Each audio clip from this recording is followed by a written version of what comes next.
When construction has begun on your federal aid project, it is critical to ensure the contractor complies with the Buy America contract provisions. All steel and iron products permanently incorporated into your project must be domestically produced and have appropriate certification statements provided by the contractor.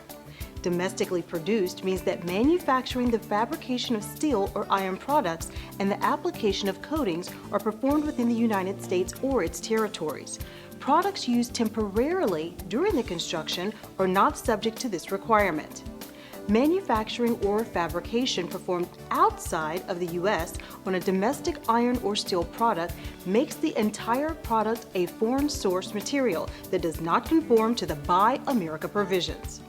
For example, 100 pieces of steel guardrail that are rolled to shape in Detroit and then hot dip galvanized in the Canadian city of Toronto does not constitute conformance with the Buy America requirements. Such products should not be installed on a federal aid project. As the local public agency or LPA, you must confirm that all steel and iron products meet the Buy America requirements before the contractor installs the products into your federal aid highway project. Contractors must provide a signed certification statement regarding the manufacture of the iron and steel products to meet Buy America requirements.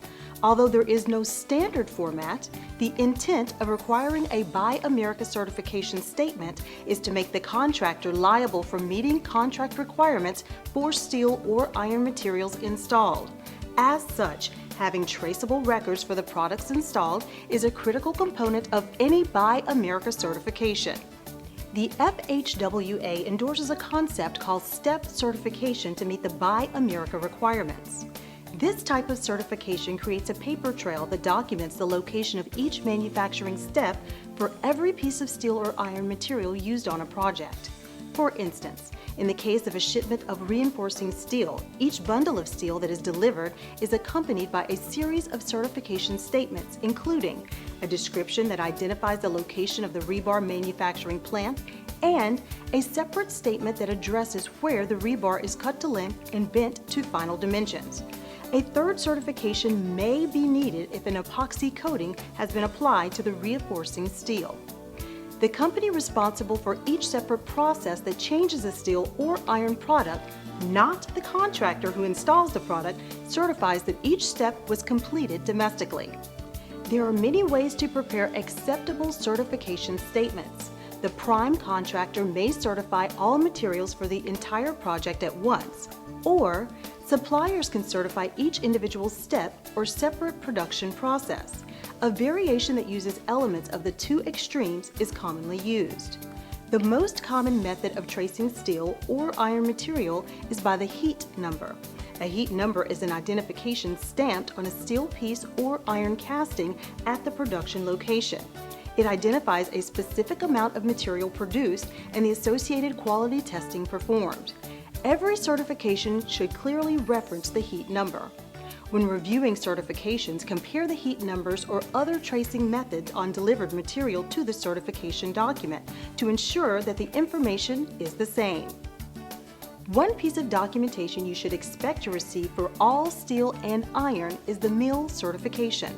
The steel producer prepares the mill certification to prove that the raw steel or iron was smelted and formed in the United States.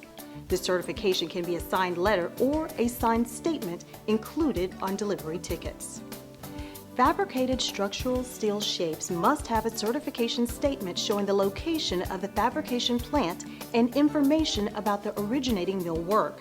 Fabrication includes cutting, welding, and even drilling holes. Bolts, nuts, and washers used as connectors require separate certification statements since these are produced at different locations and use different manufacturing methods than the structural elements.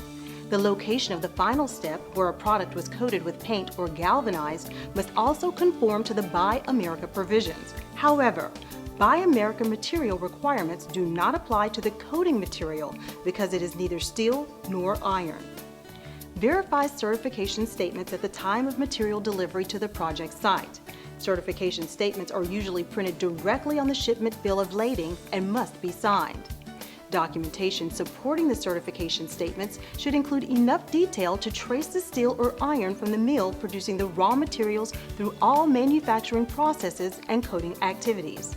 The Buy America provisions specifically address pre-assembled manufactured products that contain steel or iron components.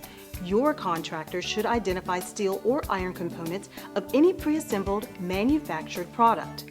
When this is the case, the company who completed the assembly should provide the appropriate certification statement of conformance with the Buy America regulation. You need to track the value of those components in contract administration records if certification statements are not provided, to avoid exceeding the minimum use threshold. Steel or iron products without certification statements confirming domestic manufacturing are non-conforming to the Buy America requirements. Obvious evidence of foreign manufacturing might include foreign language script on products and foreign country names stamped on an item or on invoices. Non-conforming materials also include items with improper or incomplete certification statements. Confirm that the cumulative value of non-conforming material does not exceed 0.1% of the total contract amount, or $2,500, whichever is greater. If this cumulative value exceeds the minimum threshold limit, then additional installed material must be of domestic origin. Many state departments of transportation, or DOTs, have developed required certification processes for use on federal aid projects in their state. So check with your state DOT for guidance in administering the certification process on your project. Your responsibility is to ensure the steel or iron is certified to meet Buy America contract provisions.